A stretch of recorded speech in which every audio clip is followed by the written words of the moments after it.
You could have heard this episode 48 hours early on our Patreon, patreon.com/indieheadspodcast. For joining us for as low as $1 a month, you'll receive episodes early and gain access to our Discord server. All of our upcoming episodes will be up on our Patreon feed 48 hours before it hits our public podcast feeds. But if you're hearing this via our Patreon feed, we thank you so much for your support. We especially want to thank our Real Ones patrons, including Becca Etienne, Georgia Mikowski, Alex Grishmanoff, Baby Buko, Josiah Duncan, Jenna LaFleur, Grant in the Back of My Dragula, Pablo Escobar's Hippos, Jackson Christ, Sandy Nemo, Alan Souvenir, Max Kapazinski, Mark Barry, Aaron Hillsamer, Darian Fisher, Garos420, Cal50, Doodoo Ass, Chris Wade, Jacqueline Kadaga, Alec Feldherr, Jake Wald, Eraserhead Baby, Max, Dylan, Waffle113, and Maze Farms. To become a real one, consider supporting us for $5 a month on Patreon, or receive bonus episodes every month and get a shout out at the top of the pod. Anyways though, enjoy the episode.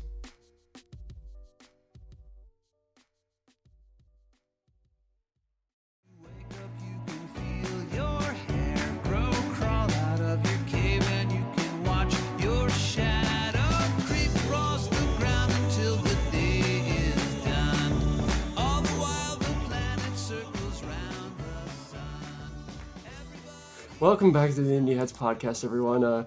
Today we've got a very, very fun one-off episode for you all. It's me, Rose. I'm here hosting. None of the other podcast folks thought that my stupid idea was a good one, and frankly, they were right. But here we are. We're doing an All They Might Be Giants podcast because we're going to talk this band a lot. I've got with me here today Chris, Barry, March. Welcome back to the pod, and then I got Alec. It's good to have you both on because, I need other enthusiasts here. I'm stoked. I actually didn't know a lot of the songs you sent me, so this is actually very cool for me. I only really know up to, I mentioned it the other day, but I really only know up to Apollo. Yeah, so we'll get into it further, but like there's two eras of the band. There's the Johns era, and then there's the band's era, and I feel like most people are only aware of the Johns era stuff, where it's just two dudes on a drum machine. But like that's the best. Two dudes on a drum machine, that's like half the 80s right there. I love that. I mean, yeah, like that's like its own novel form of music in itself. Like, I mean, like 20 guys have made a career off that. Two dudes, a guitar, and a drum machine. That's like John Darnielle's whole fucking flow. Two dudes, a synth, and a drum machine. One's got slick back hair, and the other one's got like kind of like a perm. This isn't pushback; it's slick back. Well, that's why I think it's perfect that you're here, Alec. If you've only really got knowledge of like the first 4 records, because that's where I was at a few years ago. And I thought I didn't really need to check out the other stuff because it's not going to get better than this. I know that they turn into like a full band thing. And from what I've heard, it's not as like good. That's the mentality is everyone's like, the band records aren't as good, like it's this kind of hemming and hawing where people are like, well, it's not as good. But then you listen to it, it's just like, there's some stuff that is just as deranged as like the tape machine era. Oh yeah. And I tried to throw some of it into this playlist, so figure we can start with a curveball. So I started this playlist with a song from possibly the second greatest event of September 11th, 2001, the release of Mink Car. The album Mink Car, a record that is not held in very high regard by a lot of fans, but has some stuff on there that's worth checking out. Here's a song called Man, It's So Loud in Here.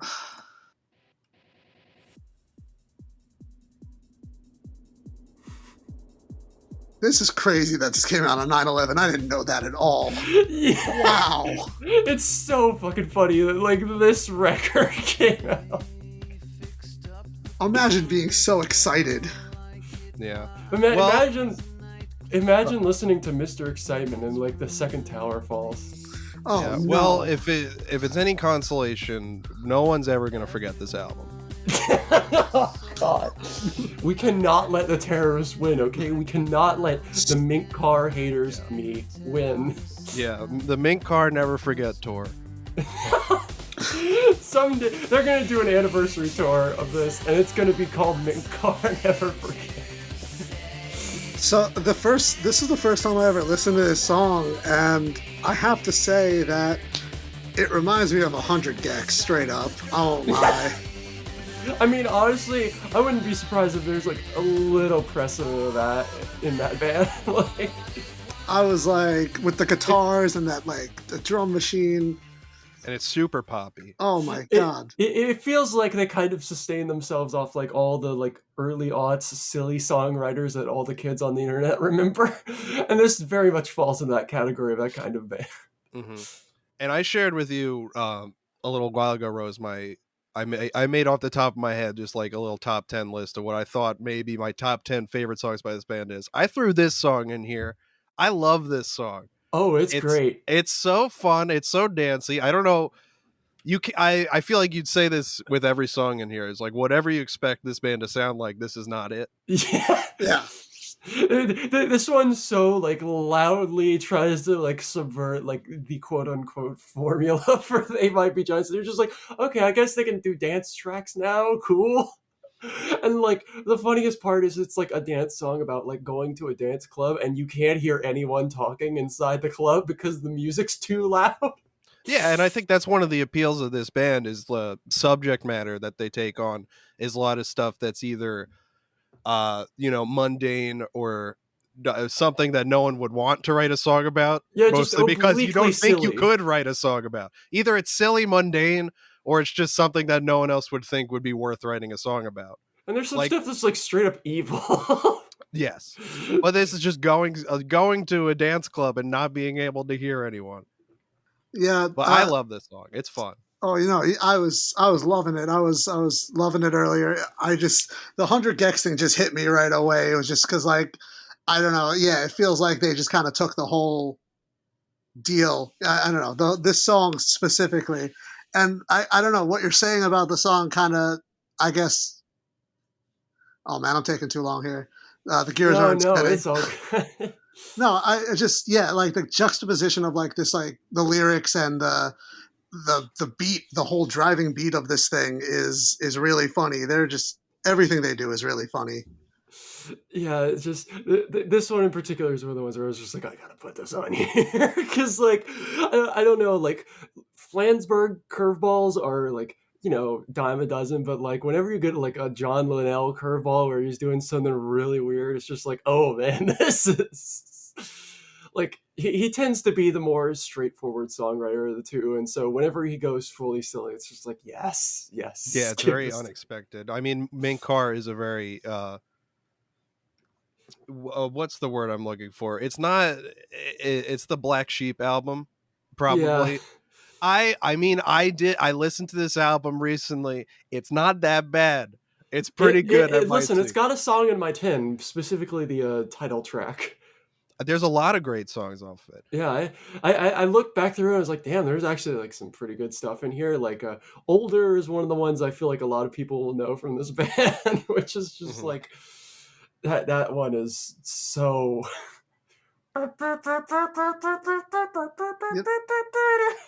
like just a squawking like alarm clock noise of a tune. I'm going back to the whole 9/11 of it all, and because I'm remembering now that like more albums came out on that day. Like, Is This Jay-Z's It come out that day?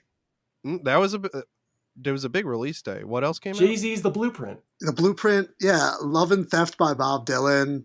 Yeah. Oh, Nickelback, Silver Side Up with How You Remind Me. Yeah, America couldn't forget that one. Rockin' the Suburbs. I mean, it was an important day for music. This is, this is just another one. I'm just completely confounded by this fact. I don't know if I'm going to be able to get over this one, to be honest. Well, there's still 9 songs. Here's another fact for you. I don't know if you knew this, Rose, that there's 3 songs off of Minkar that were produced by me and Gavin's boy. Adam I know. Found a Way, and this song was produced by him. Yeah, I knew about Schlesinger. Like, I knew that little bit because there's like a bunch of like other like alt rock guys who are pretty adjacent to this particular style. I was like, oh yeah, Schlesinger. But I was just like, it makes sense why I like this song because anything that guy touches. It's pretty gold. I gotta try the Wayne eventually. I gotta try the Wayne hole. The Wayne hole is not that deep, but it is vast. Wayne hole. Yeah, I was. Oh, the Moldy Peach is self-titled, also released on 9/11. Oh my god! What a bizarre day for music that was. Yeah, 9/11 taught me it was okay to be weird. True. Yeah, this is. I'm looking through a list right now, and Glitter, Mariah. Hey, I think we're learning a lot today about, what America couldn't forget. Oh my We god! couldn't forget all this I music. guess we're talking more about 9/11 than we are about the band. Well, listen, it was important to the lore of Mink Carr. I mean, who could forget? I was Exactly. I'm just completely taken aback. We gotta. Yeah. Okay, so moving on. Next up is a song from 2007's The Elts. I believe there wasn't an album between Mink Carr and this, a mainline studio album. Correct me if I'm wrong here. Yeah, there was no mainline studio album. There was just a 6-year break. Like, that's how interesting the reputation for Mink Carr kind of went, was that. So here is The Shadow Government.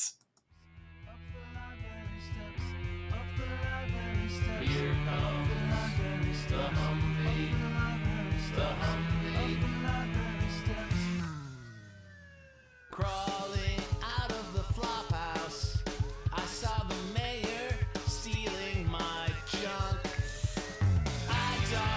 I really can't get over how good the drums are. It's really good. Like, the production on that is pretty good. It's such a nice little. Where's the shadow government when you need Also, like, how chintzy those keyboards are. shadow government? It's a bad, bad world. It's a bad, bad world. Yeah. Just what a good Flammenberg tune. Like, the guy usually is the one who does like the weird shit, but like this one is just like such a simple little thing, and I think it shows off a lot of qualities of the Elts that I particularly like. Like, the interesting detail about this record is it's produced by the Dust Brothers, who did Paul's Boutique by the Beastie Boys and Midnight Vultures by Beck. It's just like a weird catalog they've got going there. Like, there's just a They Might Be Giants record in the middle. Didn't know that was the Dust Brothers. Very cool. Not to bring it back again. Oh my god, not again.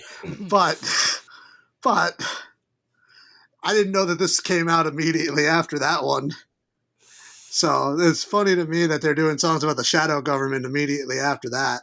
But moving on from that, never mind. That's my only point on that. This wasn't immediately after. This is 2007. I mean, the next album. I think wasn't The Spine in between? I don't remember if so this was like 2000. This was the 2007. But that's what I'm saying. I think it was like the follow up. I think The Spine is 2004. I don't remember The Spine. Oh, it was 2004. Wow, I forget about The Spine on a regular basis. You have a song from The Spine on here. Yes, I know, and it's the only song from The Spine I still regularly listen to, other than Thunderbird. Right. I would say this song, I do really like this song. I love this album, The Else, and I would say, especially to you, Alec, for someone who's only heard the first 4 records, I would say this is the best one, the band record, to check out. I've also heard I Like Fun, just so we all know. Just so we're on the same page. Because I also like Fun. So I Like Fun is like one of the best post-revival albums. I didn't include any songs from it on here, but like that one is like, oh, it's just solid hits all the way through. And it's probably their most like controversial take yet, is like going outright and saying, you know what, fuck this political bullshit. I might not be PC, but I like fun. Oh. Damn it. It's very bold of them to do that, and then also to end the record with a song whose chorus is we die alone, we die afraid, we live in terror, we're naked and alone, and the grave is the loneliest place. Like, that's just an objectively very funny move for any band to do. Yeah. But let me be clear. I like fun. I like fun. I like it. I don't love it. I don't love it. I do like it, though. I have a mild enjoyment for it. Oh, me? Yeah, I like fun. I like fun, you know? The shadow government, and what you were saying about, like, let's bring it back to 9/11. I feel like we're going to be circling back to 9/11. It was an important, cultural moment. But the fact that the song is called The Shadow Government, there is a lot of this might be one of their most political records. Yeah, 'Cause I there are mean, a there lot is of some lyrics like that are Iraq War adjacent stuff on here. Iraq War adjacent, and they do, you know, there's another Flansburgh song called Take Out the Trash. And, you know, I feel like the trash he may have been referring to our former president, George W. Bush. Oh my, really? I'm just saying. Okay. Oh my god. A song called The Captain. Who is the captain? The Dick captain Cheney? is George W. Bush. He's like, I don't drive a boat, but I'm still, call me the captain, you know? Oh my god, and you you're might right. think about how the boat is an every allegory song on for the being outs a about president George of the W. United Bush? States of America. I'm just saying. I'm not saying, but I'm just saying. I like fun. So I in don't this love case, it. which of the Mesopotamians is George W. Bush? Is this Ashurbanipal or Gilgamesh? I'm just wondering here. It's definitely not Sargon. Yeah, You know we can this. We can definitely agree on narrow that. down that much. Your ideas. I knew this was intrigue going to me. happen. We were just going to talk about songs that weren't on here. Well, there's like this band has hundreds of songs and they're all pretty great, so Yeah. it's hard not to like discuss the wider catalog to a degree, because it's just like, hey, this is a catalog of like all really solid pop rock tunes with like a bunch of weirdo curveballs in there. Like it was impossible for me it was impossible for me to exclude so many songs, because like there are a dozen I wanted to throw in here, like Underwater Woman, Nanobots. Just like I was looking through, I was just like, this is impossible. And this is coming from someone who I would say I'm a very big fan of this band. I listen to a lot of their music. I've never heard those two songs. There's so much Well, like, I feel like I haven't even scratched the surface, and I've been listening to this band for years. Like even I have blind spots. Like the fucking, like somebody made a hurdle, but for just They Might Be Giant songs, Oh and my. like half the songs on there have been from Join Us, and I haven't listened to Join Us much, so like I'm just like, what are you doing? It's such a predicament, because this band just has too many good songs. It's very fun, and I enjoy it. Yeah, I have to say, I put on They Might Be Giants a lot at work because everybody loves them.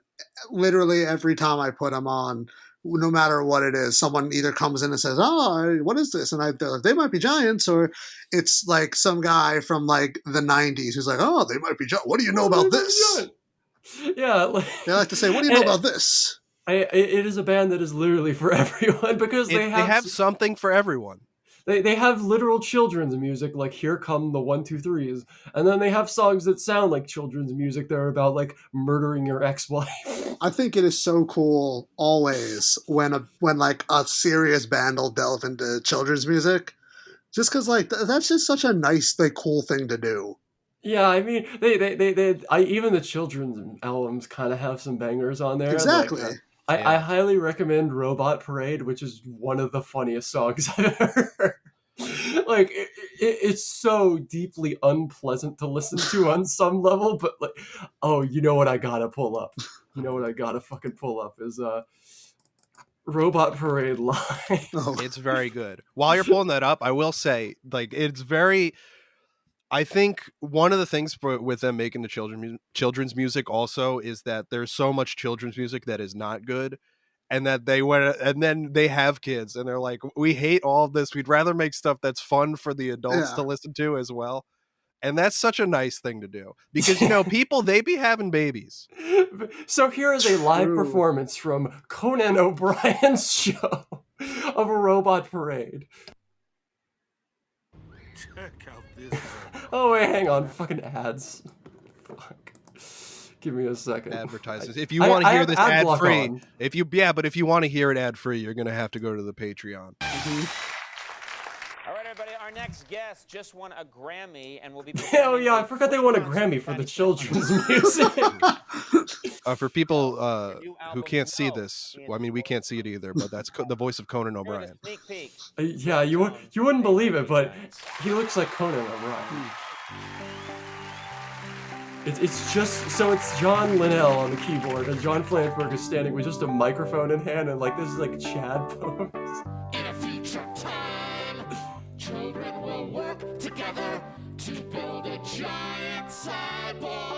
It's so good, dude. This is. See, how is this I any like different? I like how we just talked for like a solid minute about like how this is pleasant for parents to listen to too, and then we play this song. This is shit. I'm failing to find much of a difference between this and the other stuff. It's so good though. This could have been on Flood. It almost certainly could have. Imagine like tuning in your TV, you're like big as hell. It's like 11 p.m. You're like tuning in a Conan, you're a little late, and this comes on, and you're just like, oh man, dude. No, you see, I would think I would be a little bit more weirded out if I was watching like a kid show and this came on. I mean, to be fair, this does sound like the droids from the Star Wars prequels. Throwing a Roger ad lib in there. John, I think we're losing the crowd. This has got some major like Laurie Anderson vibes for real. The crowd. Sure, this new song thing is cool, but the sound on my voice is too hard to understand. That new Daft Punk album hitting. The sounds of comfort like a glockenspiel. They're wrong. This is how they did this at like every show for a year. They would like do this extended bit where like he'd just tell everyone like we're bringing out the glockenspiel. And now we're doing the extended bit by association. It's so good. Sing it with me now. Honestly, the Indieheads podcast should be bringing out the Glockenspiel more often. I wish we had the glockenspiel, you know? I don't have the glockenspiel. I do. It's underneath a bunch of GameCube games. But I do have the Doom shotgun. That's right, folks. Oh my god. Okay. Yeah, so we need to move on to the next song, which is Wait, a I song got the off of- Glockenspiel. Oh my god. Did that pick up in the microphone? Yeah, that picked up. Chris banging out the tunes. Thank you. That'll be Next $8. Next up is a song from the last album Alec listened to. It is off of Apollo 18. It is Dinner Bell. This is, yeah.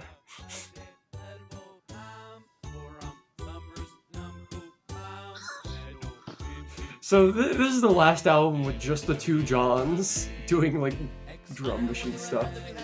And this, the vocal acrobatics Linnell does on this are... Yeah, sometimes you just forget that they're like really actually like great at writing music. Just great pop tunes, like Yeah. all these little harmonies in there, like the vocal harmonies, are just so good. Yeah, this is like if the Joker listened to Top 40 Radio. I love that like half the songs lyrics are just listing foods that he'd like. But just oh my god. Also the way he says ding. Ding! Dang. I feel like we could make a list of words that are just like the most like harsh Linnell sounds, like because sometimes he'll just like really put the sauce on a word. He was doing that in Man It's So Loud, and he was going, man! Man! He does put the sauce on some words. It's like the way that Isaac Brock says, well.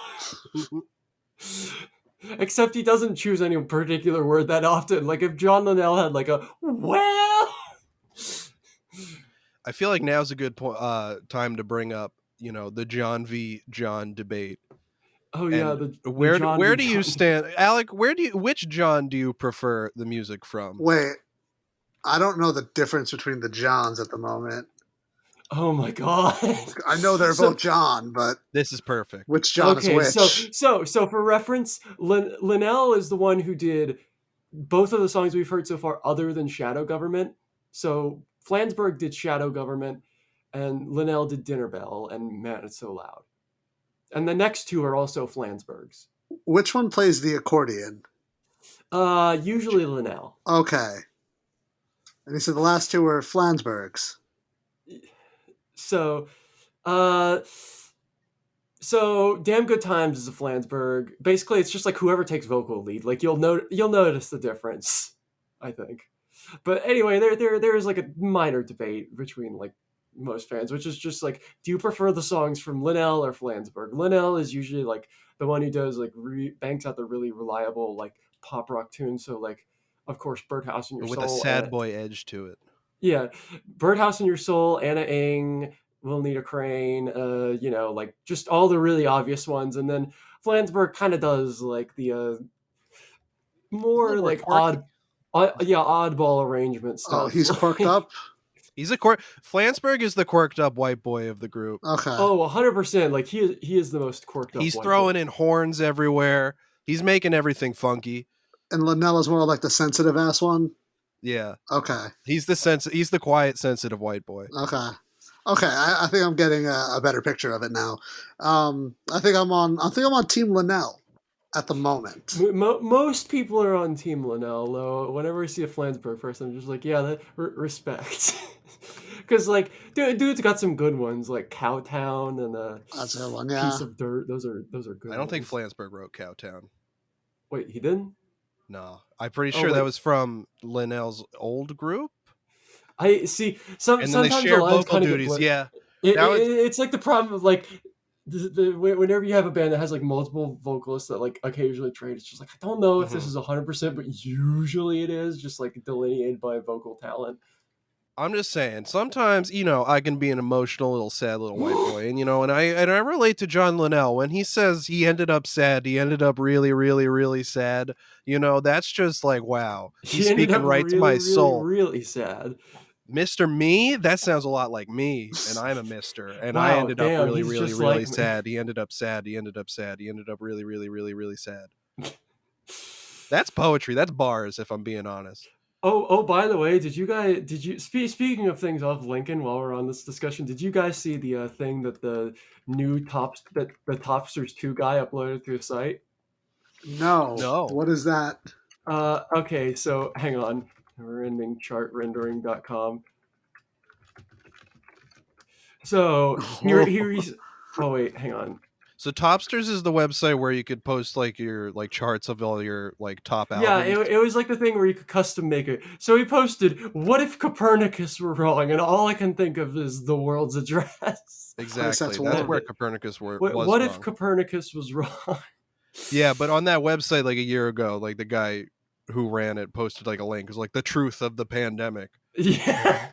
And that then he went silent for like 6 months because everyone was like, man, this sucks. And then like a week ago, he posted, "What if Copernicus were wrong?" And now this is all I can think of. It's just like the fucking lyrics of The World's Address, which is just like a joke where like, so the title of the song is The World's Address, like ADDRESS.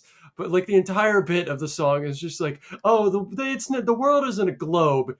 It's a dress, like the garments, which is basically for any They Might Be Giants song. That's probably the extent of the thought that goes into writing an entire song. The idea, it's like, what if the world was actually a dress that you wore? And what if we mistitle it so we just like keep hammering it in and like literally says like, I'll repeat it one more time for those who may not have already guessed. Like, just in case you didn't get the god-awful pun located in there, I will hammer it in one more time. These white boys kind of funny. Yeah, I'm listening to y'all talk about this right now, and I completely missed this all. I'm sorry. I'm reading the lyrics, and I'm like, wow, I can't understand anything. I need everything explained to me. I like things that are really literal. And yeah, this is... Oh, again, like I think the same thing happened to me when I read the lyrics to Anna Ing. They are just so good at like little. What's the word I'm looking for? Where you kind of like, where you like change one thing and like the whole sentence change. I don't know, something like that. and it's the world's address thing. That's amazing. Oh my god. Sorry, I just went off on that a little bit. It's just fucking goofball shit. Yeah, it's just and I appreciate that I can go no thoughts hit empty with a band for like 30 minutes, because that's another thing. Like their records are short, so I do not have to think very long. like Anyway, it toes the line between being like ridiculously silly and also like ridiculously nuanced and smart, and that's what I really like about them. It's like super clever. Anyway, we can move on to 2 quick flan songs, because like I feel like we won't have as much to say about these, but like they're both good fun. So the next one is called Cloissonné. Got too busy explaining. Now it's just raining pain. Pain in the form of a raindrop. Yes, a raindrop made of pain. Tell him the story, raindrop. Pain drop. Tell him the story, raindrop. I don't wanna tell him. Keep your voice down. Every time, like that's been the song just gets me every time. It's so funny that we go from talking about like the really clever wordplay, which it's so funny that they do that, and then go to a song like this where they're like raindrop, pain in the form of a raindrop of pain. Like sometimes they will just like take the most like self-effacingly stupid thing and just like hammer into it intentionally because they know it's funny. Like I feel like the 2 goals of this band are A, make something that's like kind of catchy, and then B, make something that is stupid at all costs, or silly at all costs, even if it makes us look just like blindingly stupid. Yeah, I know that they really don't like to be treated as a joke band. They don't think of themselves as a joke band, but they are silly. They are just like I'm sorry, but no serious band is ever going to make no band that's like taking themselves 100% seriously is ever going to make a song like a Wicked Little Critter or this. They're going to do a song like this where he's singing to himself, I don't want to do that. I wish you would do like stupid voices like that more often, just to like really hammer it in, because just oh my god. I feel like more songs should have like characters like that. just the narrator doing like a ventriloquist dummy of themselves. Yeah, like do a bunch of voices, and like I like when people read stories with voices and stuff. That'd be great. I think I'm just thinking about show tunes. Yeah, show tunes. I need more songs to be like audiobooks. Yeah. I need a song that's like 4 hours and it's just a guy talking. Actually, wait, I think that's just like neo ambient. No, that's a podcast. That's this. What are we doing? But yeah, what album is that one off of? That one is off of I believe it is. Let me double check. Cloissonné. Phone Power? Yeah, it's wait. Because that's a blind spot for me. Oh, it's Join Us. I thought it was Join Us. I was like 50% Join Us? Yeah, it's Join Us. That's also a blind spot for me. I like how they have an album called Phone Power, because I feel like every other band like that would have like an anti-phone kind of thing going on. But they're the ones who are like, no, phones have power. Well, actually, we do need to get into like a very critical piece of lore about the band, because like I don't know, it's very critical to understanding. Is for several decades they have had a service called Dial a Song, where they have a dedicated landline number that you can call, and just like you get to hear a They Might Be Giant song. And it like literally like the way they used to do it back when the band started was like they had a phone in the apartment that they lived in together that just like had a tape machine connected to it, and it would just play back the song. It would play back the song for whoever called. That's so cool.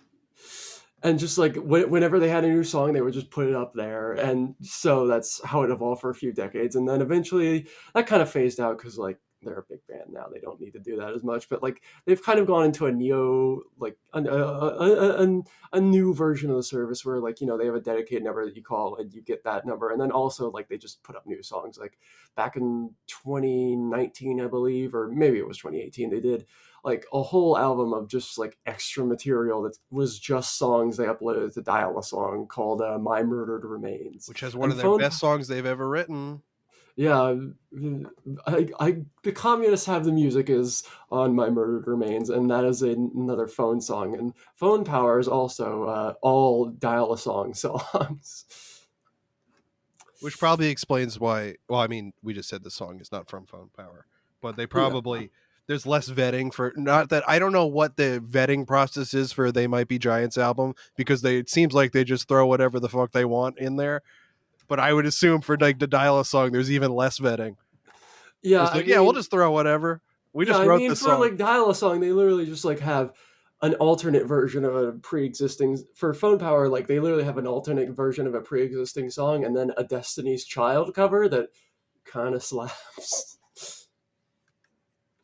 Like, is that the Bills? Yeah, Bills. That's awesome.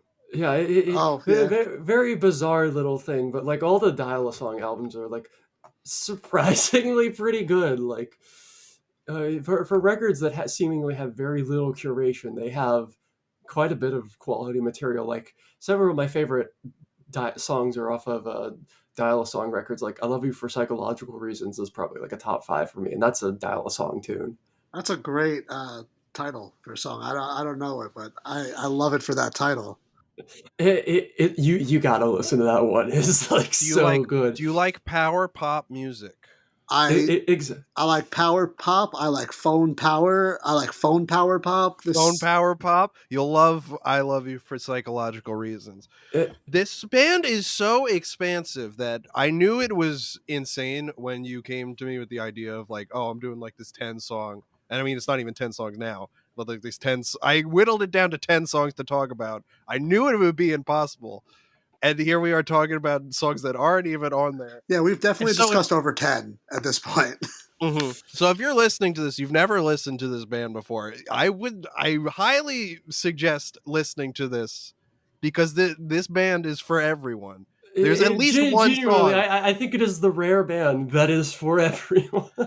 And I would even argue that they're not an albums band, which might be. Oh yeah. I definitely think like at the end of the day, like they have great records. I think they have several. I think you can love this band and just pick out your favorite songs from each album, because I wouldn't even say that any album is really cohesive just because they kind of do whatever they want from song to song. Yeah, all of them are grab bags to differing degrees. Like Flood is obviously the favorite, but like even that is like all over the place.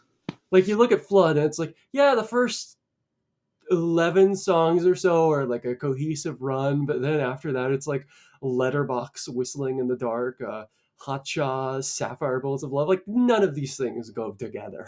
That's what makes them so good, though. It's just I love a band that can cover so much ground, but still have that one like core that just keeps everything. Like they have the quirky songwriting, but they can manage to just take that in so many directions. White boys, but they've got emotion.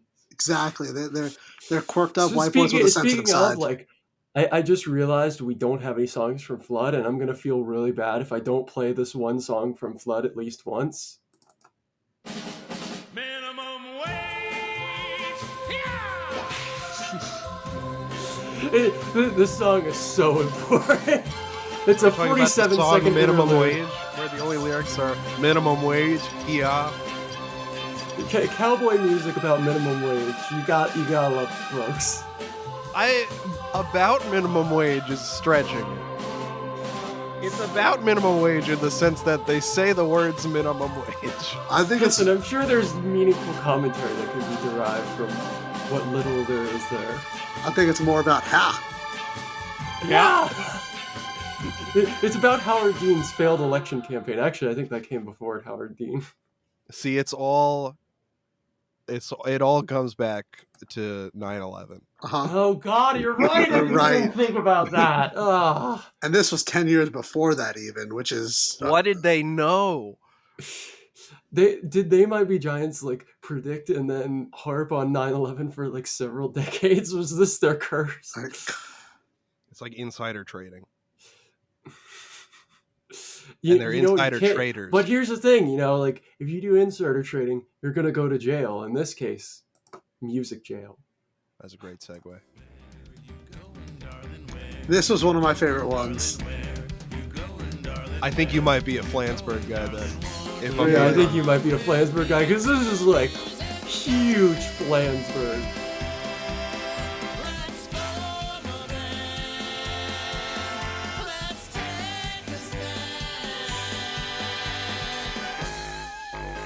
This one especially reminds me a lot of that one fucking Who song, you know, like the other one I think it's called or something like that.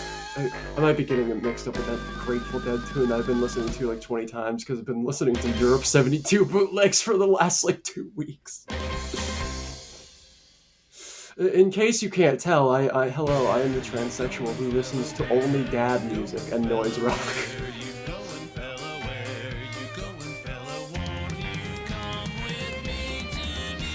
I mean, really, is Won't You Come With Me to Music Jail one of the most compelling questions we've ever been asked? I would never go to music jail. I would go to music jail. I would happily go to music jail. Well, if liking rock music is a crime, then lock me up Wow. and throw away the key. Throw away. I would say I know it's a part 1 and 2, but this is still peak Flansburgh in that there is a song, a set style that he's doing, and then in the middle he goes, you know what, we're gonna do a completely different song. That is like a move he does a lot. It's a lot, and usually there are horns involved to let you know that this is a different part. Yeah. You don't realize like how often the Flansburgh shift kind of comes in until it's like, oh. I think I noticed it for the first time on Sleeping in the Flowers. With the Dark is maybe the best execution of that, I think, just because like that one goes so like it does it like 3 times on that one. He's the quirky white boy. You hear all those like embellishments. You know, I don't want to speak to something that may not be true, but I feel like he's very aware of the status that Linnell holds in the fan base, of like to not in the most dedicated fans, but to like the the tangential fans, and they see it as Linnell's got all the hit singles, and he's trying to be like, you know what, I got to work twice as hard to get half the recognition. I'm gonna put my whole ass into all these songs. I didn't use a word I could have used right there. I don't want to refer to John Flansburgh's bussy, but he's putting his whole ass bussy into it. I mean, I think to an extent he just really wants to have fun with it. Like the greatest stuff of I Like Fun is another one that I'm just like, what is this? Like, because half of that song's instrumentation is just like a sample that I'm pretty sure is just a truck horn. Like literally, it's just like. You mean like pulling your hand down on the thing, going like that truck horn? No. Like when you hear it, you instantly get it. Like, hang on, let me see if I can pull it up here. Oh, it's like that is literally a truck horn. I'm 100% convinced by this. I mean, it's just a fun song. The man just makes weird moves for the sake of doing weird moves sometimes, and I appreciate that there's like a guy like that in this band. And I feel like John Flansburgh in particular is really when it comes to him coming up with ideas for songs, it doesn't go as far as what if there was a jail but for music. Well, I for one am happy that They Might Be Giants are finally tackling cancel culture. Music exactly. jail. Yeah. What? I mean, they've done it multiple times. The Communists Have the Music is a sweeping political anthem that addresses Ayn Randism. Yeah, but this is about cancel culture and like the DIY music scene. Yeah, like if you pull up some bad tweets. It's a song about all the canceled guys forming a band together, like a super group. I mean, let's just say it. Evil super group. We know this song is about Brand New. We're not gonna beat around the bush. That's what Music Jail Parts 1 and 2 is about. They don't like to say it, but I mean, you can pick it up through context. This is sincerely like between the 9/11 talk and this is like the most cursed episode we've had in a while. Mm-hmm. I'm sorry for bringing this negative energy in. It's all I could think about. We're going to a dark place. I feel like they should throw the perpetrators of 9/11 into music jail and throw away the key. This is like the logical conclusion. We need to get out of a dark place, so let's listen to a song about a couple that's about to get a divorce. This is They'll Need a Crane off of Lincoln. They'll need a crane to take the house he built for her apart to make it brave. It's gonna take a metal bar hung from a chain. They'll need a crane. They'll need a crane. Oh god, this probably, I think this makes my 10 in a heartbeat. To help him start to see a world apart from pain. Don't call me at work again. No, oh, thanks for adding in this part. Yeah, I had to include this bridge. This bridge is like. And there's a restaurant we should check out where the other nightmare people like to go. I mean, nice people, baby, wait, I didn't mean to say nightmare. That looks at others. I love the lyrics in that bit so much. It's like one of my favorite Linnellisms is baby wait, I didn't mean. There's a restaurant where we can go with all the other nightmare people. Baby wait, I didn't mean to say nightmare people, I meant nice.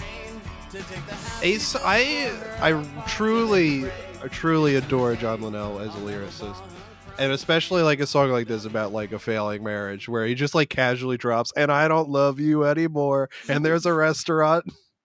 Yeah, and there's and that's like such a like he does run-on sentences in this way that's just like so funny to me. It's a way that bad for a podcast because I can't put it into words, but it's something that's very it feels real, and it feels like a world that's lived in it just for one song. Yeah, I think his best songs are all the ones that feel like he's just writing. He's like dropped into the world of a character who you've never met before, and you're just like, oh yeah, this is some guy, and I don't know what his deal is, but I'm kind of interested. He does such good character work because it makes you feel like that he's writing from his own perspective. Yeah, like, and especially, like, I think a quality of him, and, like, the band in general, like, but, like, especially him is unreliable narrator songs where, like, he will, you know, get into this, like, character's voice, but you realize that, like, they're maybe leaving a few things out of it that, like, perhaps paint them in a completely different light, like, by the time you get this note, which is like a song which is about like a town leaving behind a time capsule for like 100 years in the future. And so the time capsule is being left in like the year, like the 1800s. And like, they're just like, and so they're leaving a capsule to the year 1937. And like, as the note goes on, you start to realize like, wait a minute. Oh, these people who left time capsule behind are like straight up evil. Like they hope to abolish the sound of like dogs and children because it's like slightly upsetting them. I was going to say another example would be also from Lincoln for Purple Toupee, where the narrator is just completely misremembering historical events. It's like, oh yeah, I was there. It's so good. Just like he'll just like go off on something. You're just like, what is this guy doing? And then you start to realize like, oh, maybe like, this guy Martin X was yelling something. I think that's what I was getting at earlier. It's like the cleverness disguised as silliness kind of thing is just so cool to me the whole time. Yeah. This is goofball music written by like a couple guys who are probably much smarter than me to their own credit. And I appreciate that, you know. Now getting on to things that are just objectively silly, we got to talk about Linnell doing voices. Yes. Here is a song where the majority of it he is doing a Bostonian accent for no reason. Where they let me play the organ.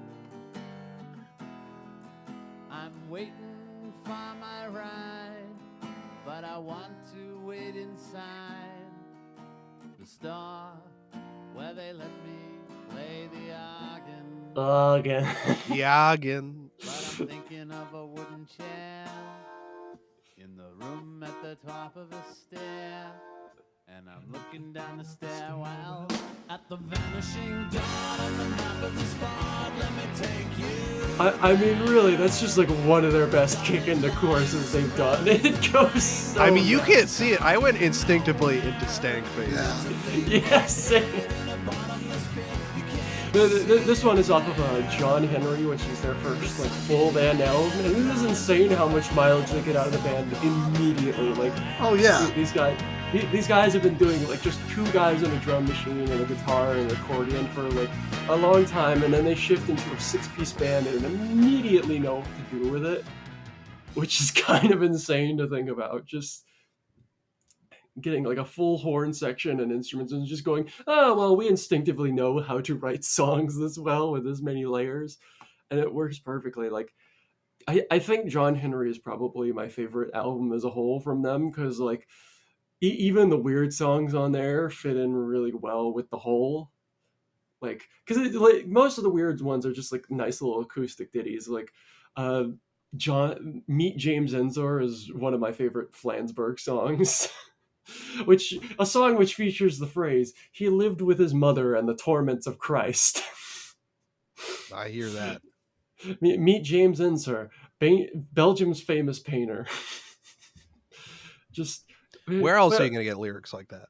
Yeah, just a lovely little batch of tunes. It goes on for slightly longer than it needs to, but like at the same time, I'm just like, that's good. This is good. This is their best tunes. It's got The End of the Tour, which I feel like is That's one of my favorite songs. Yeah, most people's top 10s. I Should Be Allowed to Think. Spy, the song where the big peak of it is shouting the phrase "spy" over and over. Spy, spy, spy, spy, spy.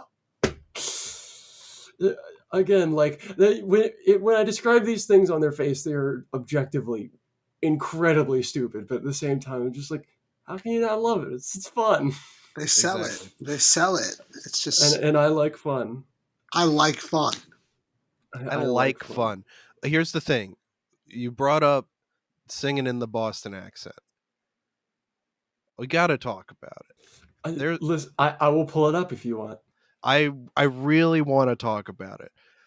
We'll there talk is about another song in the They Might Be Giants canon where John Linnell is doing a Boston accent the entire time. I will say much reviled song by many people that I have come around to called "Wicked Little Critter." About this opening Bostonian sound is like this opening sound is like my sleep paralysis activation noise. It's about a Bostonian hockey player. It's just this is like to lead the way, to save the day. Wicked little critter. it. See, like I have my limits with From even Bobby this Orr. band. He shoots, he scores. Wicked little critter. This might be my new favorite favorite song by them. Wow.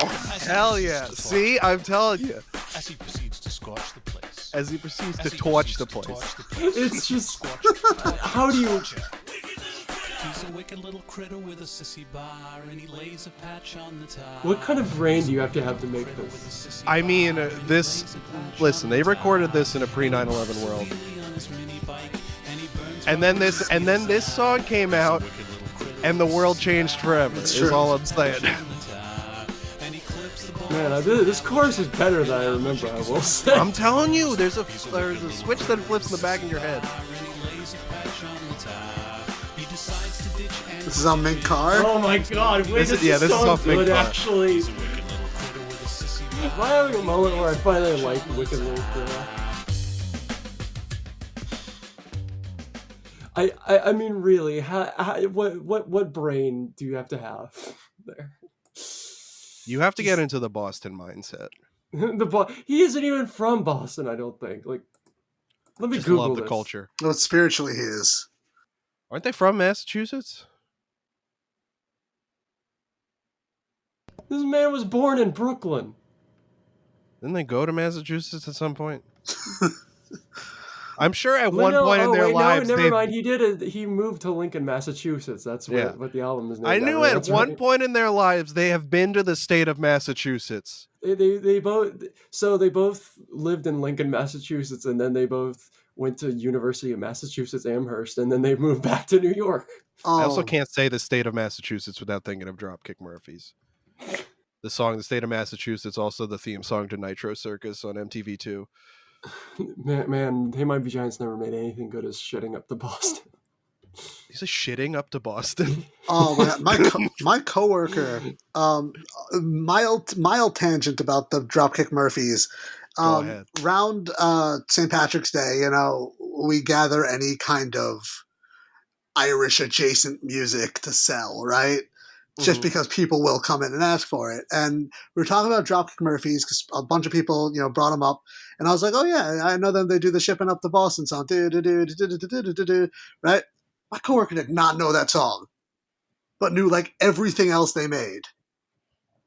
And like, Serious? I do not know if it was a bit or not because they have never pulled a bit like that before. But I played the song and they're like, I have never heard this. I was like, wasn't it in The Departed? Like something like Shipping that. Up to Boston is their most popular song. And like they only knew the band from like the punk stuff they did beforehand or whatever. And I was like absolutely aghast for like 2 weeks. All right, back to They Might Be Giants. Yeah, moving on. Let's go to another Flansburgh song, just because this one is like, I think this is in my top 10. This one's good. From their first album. Yeah, from one. the record known as the Pink Album. I'm wondering if you put it into a certain spot that I think you did. Well, no, it's just the head, though. Yes, you did. I will say this is the song that made me really be interested in this band. Do the dumb things I gotta do. That's my motto in life right there.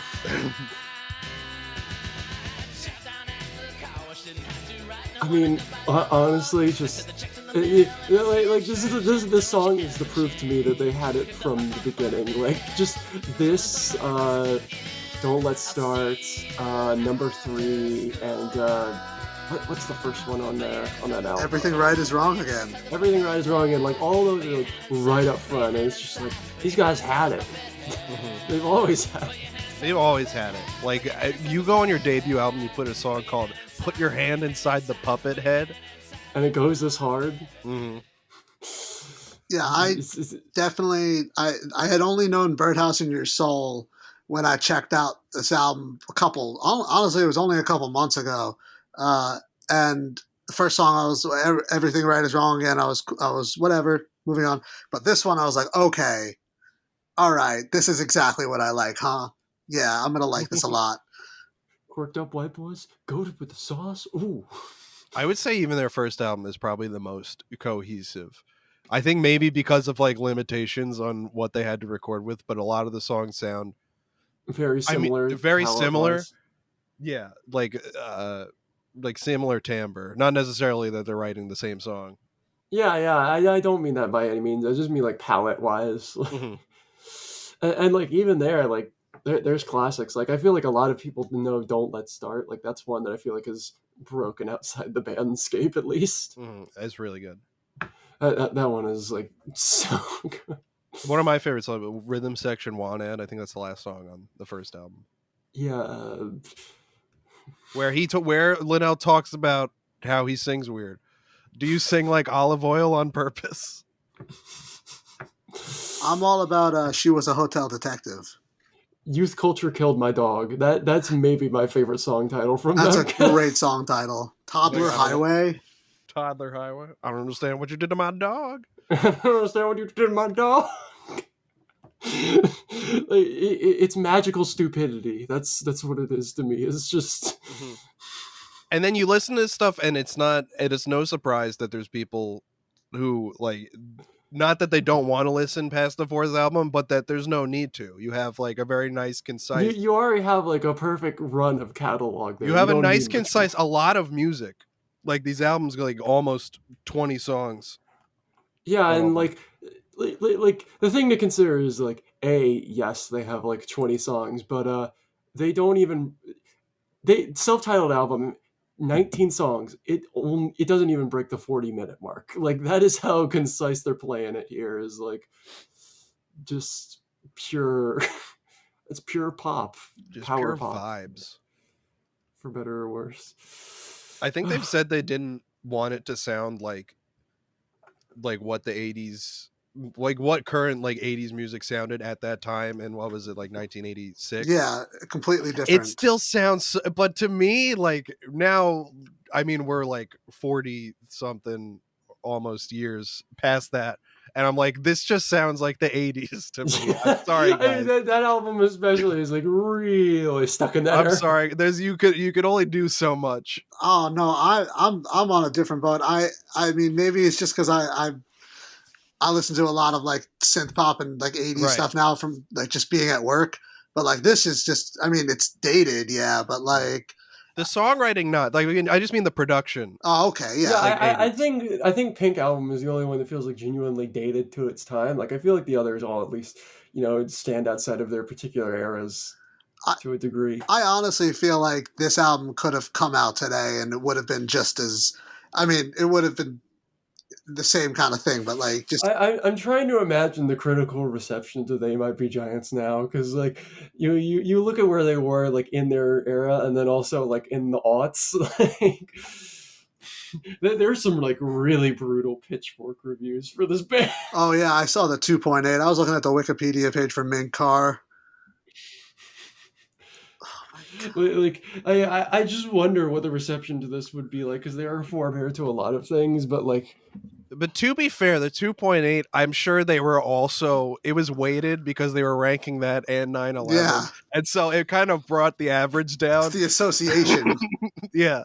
It's Like like 9/11, we can't give that higher than like a 2.5.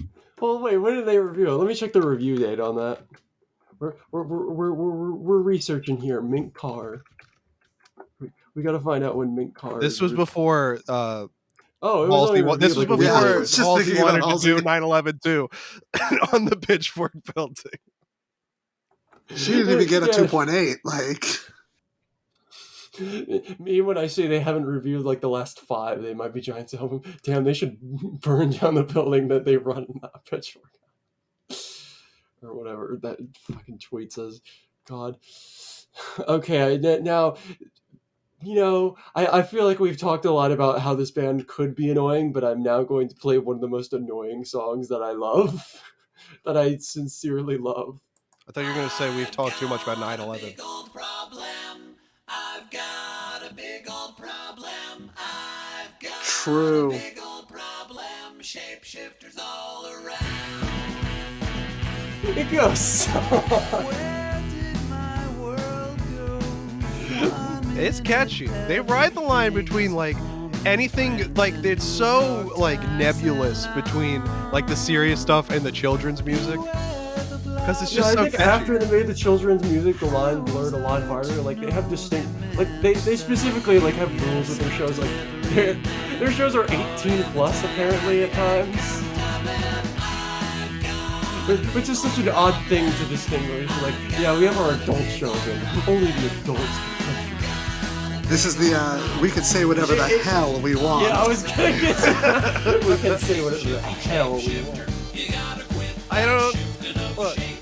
I know he likes to do like the weird inflections with his voice. I just hate how he says problem. Shipped in their shapes. It's so good though. I don't like, hate it, but it's just I just something love that's. the weird little Linnell voice inflections. It's like one of my favorite qualities. He really knows how to change like the English language to suit the song. Like I know someone keeps moving my chair when he says Mr. Horrible. Mr. Horrible, Mr. Horrible. That's another song that has like one of the funniest like sets of lines. Like, you got to try on these pants so the ugliness man can. Yeah. Here's the spot where your friends were murdered. It's like I'm fine with that, but someone keeps moving my damn chair. I'm so mad because someone keeps moving my chair. These chairs are my livelihood. And like the thing that makes that song too is the delivery. Like, someone keeps moving my Chair. It's char. Chair. I don't know what accent that is. Yeah, I don't know either. It's Linellian. It is Linellian. Yo, he's like a Linellian, you know, because he's not from here. What a strange little man. I can't believe I'm so surprised that that this is not, because this was one of my favorite ones. I really liked this one. It was really catchy. That's a phone power cut. Yeah, I think the phone power might be. Yeah, it's got a lot of ones. I think you would love that album a lot because that's like one of their more power poppy ones. Yeah, I'm definitely, that's the next one for me for sure, because I really was into the vocoder bit. I'm a sucker for that, so like, Oh, same. That was super fun for me. I really dug it. It kind of felt like a Paul McCartney tune at points too, which was cool. I feel like you could somehow, like sequence that next to Temporary Secretary. Temporary Secretary was the blueprint. This band would not exist without McCartney too. Oh yeah. Oh yeah, I that is a statement I 100% believe. I mean, where would all of us be without McCartney too? McCartney too is very important to society. Exactly. It probably has the second biggest cultural impact, of any historical event. God. After the release of Mint Car. Yeah. We're learning a lot today. They had to make new rules about what was allowed to be played on the radio after Mint Car came out. Yeah, the Clear Channel series is all about the stuff that you couldn't play after Mint Car. You tune into that. They banned a bunch of songs so people would be more inclined to play Mint Car. They said you can't play this. That's the only. Yeah, because that was the only mode of transportation you were allowed to sing about. Yeah, Mint Car. It was a Mint Car being driven by a guitar. That's why they got rid of anything that had to do with planes, because they were like, no, only cars. We need every time we slip into a 9/11 tangent, I'm just like, play the next song. I don't know how it keeps happening. They did it to themselves by putting it out on that day. Then next up is one of the most beloved songs in the fan base. It's a Flansburgh song. It's called "Damn Good Times."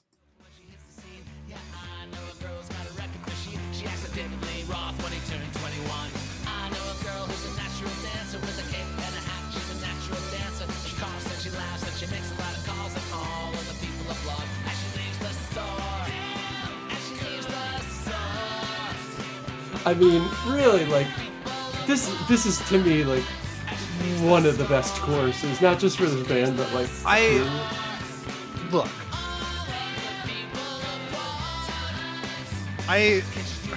one of the best.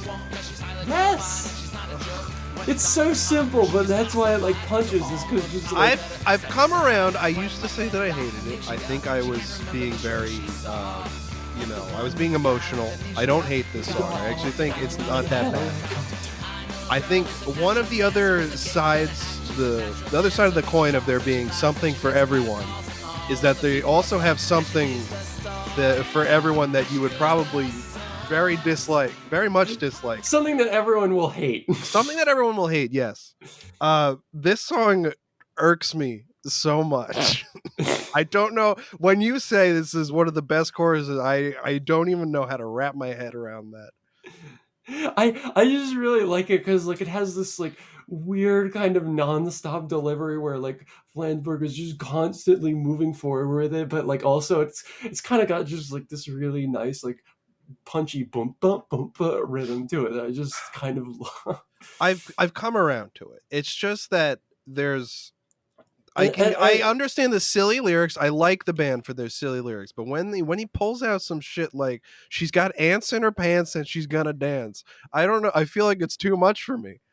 See, I don't even see that. It's still within my tolerance limit. Like, and something about like something about like the turns of phrase on this one in particular get me like.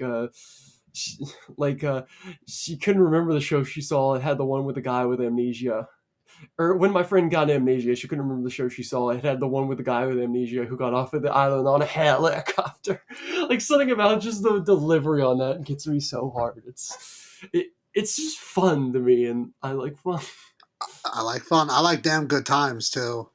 This one is Off the Spine, the album I couldn't remember. It's one of the like 3 songs where there's only like it's one of the 3 albums of theirs where there's only like 2 songs I can really get into. I This feel like album, The Spine is one that like a lot of I don't hear a lot of love for that album. yeah, I feel like it's one of the lesser acclaimed ones. And like the only other song that I feel like gets a lot of notability on this is Experimental Film. And Film. That's because it of the was Homestar featured on Runner. Homestar Runner. That's because of the Homestar Runner video. That they've done a lot of collaborations with Homestar Runner. Yeah. They were a very like early adopter of internet culture as a band, I feel like, because they like way back had like the they had like a weird like floppy disk that you could like load quote unquote previews of John Henry songs onto. Is it Long Tall Weekend? Is that the one where they Yeah, Long Tall Weekend was like the digital one, only? yeah, and that was like back in the 90s when they released that, which is like an insane thing to do as a band, is like release digital only music in the 90s.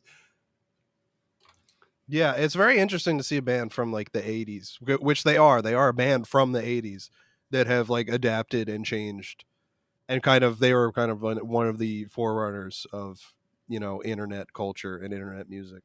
Yeah, I think they very willingly understood that, and like, they were probably one of the first bands to like have their own, dedicated YouTube channel for just like uploading their old music videos themselves instead of like a Vivo hub. And I think that explains why so many of like early like content creators on the internet were all like inspired by They Might Be Giants, because I feel like this is very proto internet, like this humor. Is a proto internet band 100%. Like it makes so much sense that Neil Cicierega is like a huge like They Might Be Giants stan. Oh, that makes sense. Yeah, he is like 200% inspired by these guys. Like, I mean, he was a regular on the They Might Be Giants wiki. Oh, we haven't even gotten to the wiki. There's a whole wiki? Yes, there is a whole wiki just dedicated to songs from this band. There was a game I was going to do, but I forgot to set it up, which is does this song have the tag transgender in the... Do people mention transgenderism in the like discussion page for this song on the wiki? The answer is always yes. There's so many songs that do. I was very surprised by this. I mean, it makes sense if it's a very like online... a band that I know, but at the same time, it's also just like some of the ones I'm just like, oh man, you guys are reaching. Yeah. Like, if I remember correctly, it may be on the page for Shapeshifter. Oh. Which is just like, oh my god. Oh. Well, it's not even like a mean thing. It's just like, really, guys, the one where he drops the line, like, and the UPS delivery man. Like, yeah, guys, this is about trans people. I can't speak to that, but I'm also not them. I'm not they. They, them might be giants. Exactly. Whoa. I think you might have unlocked something. I feel like we got to end this episode on an important note, which is why we've got to discuss and play this next song in its entirety. Yeah, this one really took me by surprise. This is from Apollo 18. This is, well, to be specific, it's, oh Jesus, it's how many 19 songs in one. Yeah, I did not remember this one at all. I was like looking at this one. I guess I was like out of the room when it was playing or something, because I was just like listening to this. What is going on? So, folks, we gotta talk Fingertips. Fingertips is so important to the canon. It's 19 songs in one. None of them go above 30 seconds, I believe. Actually, no, one of them goes to a minute, but none of the other ones go above 30 seconds. It's don't important. Even go over 10 seconds. Here we go. Starting with Everything is Catching on Fire, of course.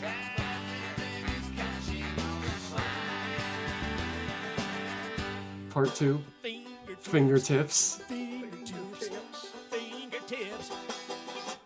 I hear the wind blow. I mean, really, like, it seems to say this set up the blueprint for the most unwanted song. I think we can say that.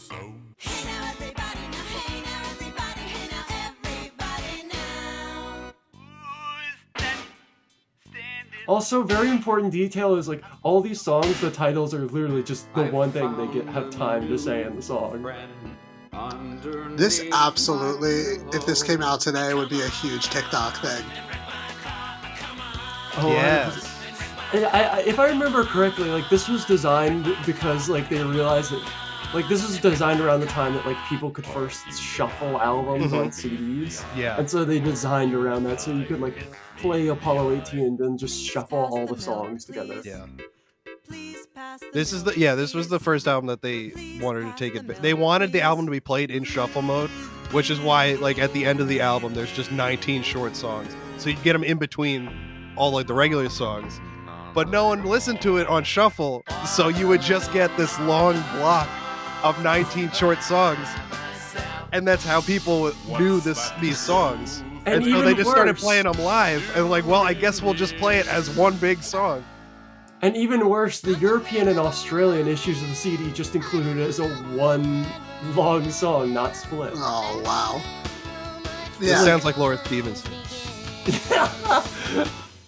Knowing that context just makes it a very like super novel idea.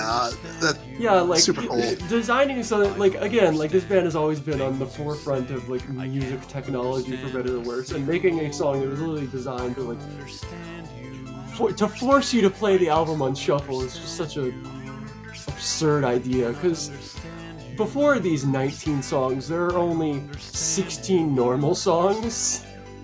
I don't know, I like the idea of it either way being like you have either 19 little interludes or a song of 19 interludes. Yeah. What's so funny is that now, because you said they got it used to be on streaming that they had like all the individual fingertips. Now they just have it as the one fingertips combined, but it's so much easier to shuffle things now. So now everyone just has the shuffle button at their fingertips, no pun intended, and you can't even use that function anymore. That's phone power right there. That one's my favorite fingertip. It was like the day that love. Oh wait, this one's my favorite. I'm having a heart attack. Because they draw this one out to like a minute, and like during the live version, like Flansburgh is doing ad-libs like, yes he is, folks. If you get the chance, watch you've probably seen it, Rose. There's a performance they did on the Chris Gethard show where they do all of fingertips. I didn't even know they were on the Gethard show. Oh, this was when they were. This was like season 2 of the network show. Or the that makes sense though. They are a very Gethard show, man. Yeah, they played for it was like an underwater prom. I believe that episode was featuring Lena Dunham. that is a combination right there. It might be Gethard. TCGS, TNBG, damn, all these acronyms got me going crazy. That's true. Quirky white boys love them acronyms. I mean, really, just I saw them play this, and like during the show, like some like middle-aged lady stood up next to me and just like was like saying like fingertips, and she was like doing like jazz hands. It was so unbelievably awkward. Oh, you saw them? Yeah, I saw them live. Oh, yeah, I was supposed to see them. They were going to play on March 14th, 2020. What happened that then? show did well, you might say the 9/11 of airborne illnesses happened. And they have since rescheduled that show 3 times until June of this year. So it's now over 2 years later that I will finally get to see them, maybe. But they're older guys. I want them just to be healthy. Yeah, they have like a t-shirt. This is like They Might Be Giants now touring for like 50 years, and it's like them in like a wheelchair. The problem is it was going to be the Flood 30th anniversary show, but since then it has been the Minkar anniversary, so they're going to have to mix the two. Flood plus hits from Minkar. I would love that so much. They like literally they just randomly throw Mink Car anniversary shows in their set list. Like they don't even announce it in advance. They're just like They don't it's a have to Mink. announce it. Nobody forgot. It's like literally they will just say like day of like guys, it's a Mink Car show. That's what I'm saying. They don't have to announce the anniversary because you never forget it. Yeah, I mean, every year I always remember this is the day Mink Car came out. Yeah. Also, the microphone's Glow Part 2. Oh yeah, I forgot that was. I forgot about that. Yeah, every year I make my way into New York City. I go to the Glow Part 2 Memorial. Mm-hmm. I pay my respects to Phil Alvarez. I don't live in. I'm the only one here who doesn't live in New York, so I regularly forget. How could you forget Mink Car? How could you forget Mink Car? How could you forget the Mink Car? How could you forget him getting hit by a Mink Car driven by a guitar? I just learned when the Mink Car. chauffeur says that you're 24 karat dead. I'm just realizing, weren't all three of us at the Ska Dream show? No, I was at the show you were at, and then I was also at a show Rose was at days prior. Oh yeah, that's right. And then I met you both in a weekend. Oh no, you know what? I went to the Ska Dream show, and then I went to the No Dream show literally the day after. Yeah, I was at the No Dream one. Yeah, yeah. Alec was at the Glass Beach show like a day before. Gotcha. Jesus Christ, I can't believe I met both of you two. I forgot about that. I'm never going to another emo show. I can't do it. That was not for me. That's why I'm so excited to see these guys. There's just going to be people older than me. Yeah, the crowd is very middle-aged. Yeah, that's why I love the Wilco show so much. It was just like all like dads in their 50s. I felt like at home. It was great. Yeah. This band is just a couple of quirky grandpas. Yeah, I love quirky grandpa music. And I hope we can prove to you today that surely there will be something for you with this band. Like, if nothing else, that you give something a try. Like, if you hear one of these songs and you go, huh, that's pretty neat, try the album that's on at least. Or if you've listened to all of these and you thought, I don't understand this at all. I don't understand you. If you've heard every single one of these songs, like, I have no idea how these connect. I don't know. Go on Spotify and listen to their top songs. Yeah, those are their top songs, because I feel like that's also a good introduction. Like, if you aren't grooving out to Anna Ng or Birdhouse in Your Soul or what's another one? I Love You for Psychological Reasons. Malcolm in the Middle theme song. Malcolm in the Middle theme. Dr. Worm. Don't Let's Start. Yeah, Dr. Worm. One of the all-time greats. One of the all-time greats. We had a lot about this on this podcast previously, but oh, what a song. See, this episode could have just been like an hour and a half of me sitting alone in my room just going, oh, what a song. But I'm glad I had you two. Yeah, what a song. Thanks for having me. Thank you both for coming on and making this slightly more tolerable. This is a very nice discussion with minimal bits. It feels like the only bit was about, American tragedy. The release of Mink Car. Exactly. That's why I have to explain myself. I get in so much trouble when I say 9/11 wasn't that bad, because I'm talking about Mink Car and how it's been reviewed. I feel like in retrospect, it should have gotten way better reviews than it did. Mm-hmm. Now, before we completely end this, I would like to briefly bring up one of my favorite songs by them, XTC versus Adam Ant. Very cool song. I'm just a big fan of that one. Just wanted to mention that before we quit. Okay. Let me switch my sharing screens just so you two can see it, because it's very important to how we're about to wrap things up. I'm going to wrap things up with this MTV performance. I knew it. I will make sure Maddie links this in the episode description, because it's very important. Here's They Might Be Giants, $1. I've never seen this. Please note that the band are wearing whole rolls of carpet on their head. That's awesome. And the crowd is standing totally dead, like not moving at all, just completely silent, as these two perform over a backing track and do weird arm gestures. Yeah, with their Marge Simpson heads. The Marge Simpson red carpet heads. It's like, imagine being in the crowd for this. This is just... Yeah. There was a game called Dave Mirra BMX, I believe, and there was a character called Slim Jim, where a guy had Slim Jim hair, and it looked exactly like this. Yeah, I hope you all enjoyed this more than this crowd here does. I love this. The lights are going absolutely crazy in the background. Yeah, this video is so essential. This feels like a I think you should leave bit. Hang on, let me get the appropriate sound. Well, if you've never listened to this band, just listen to Flood, and maybe go from there. Yeah. Yeah. Tune in next week for the playlist. It's the same fucking song again. You'll find out. You're listed on there. I don't know. Why am I in the next 2 episodes? I don't remember that. I don't remember agreeing to any of this. You'll have to take that up with the manager, okay? I'm not the manager. Somebody put you on this spreadsheet. Okay. I can't really say no.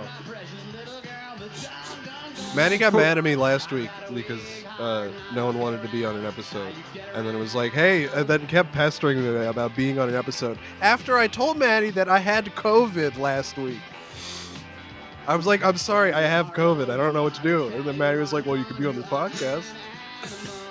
So, yeah, tune in for such great episodes in the future as It's the Same Fucking Song Again.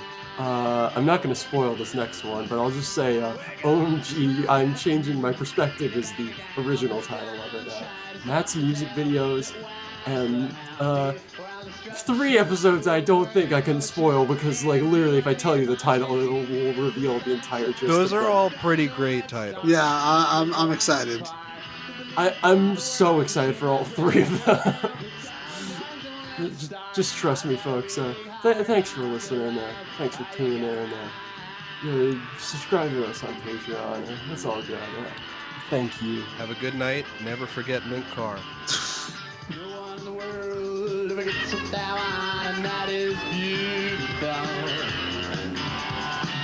Everybody dies frustrated and sad, and that is beautiful. I wish that there was some where the stuck over and over true. And do I need a philosophy team in sunshine? Don't let's start. This is the last part. Believe for all the world that you're my precious little girl. Don't let's start. I've got to wait hard and I don't get around. Get around. I don't want to live in this world anymore.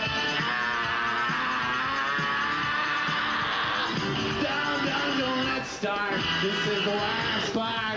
Believe for all the world that you're my precious little girl. But don't let's start. I've got to wait hard and I don't get around. You get around. Thank you all very much. Thanks a lot.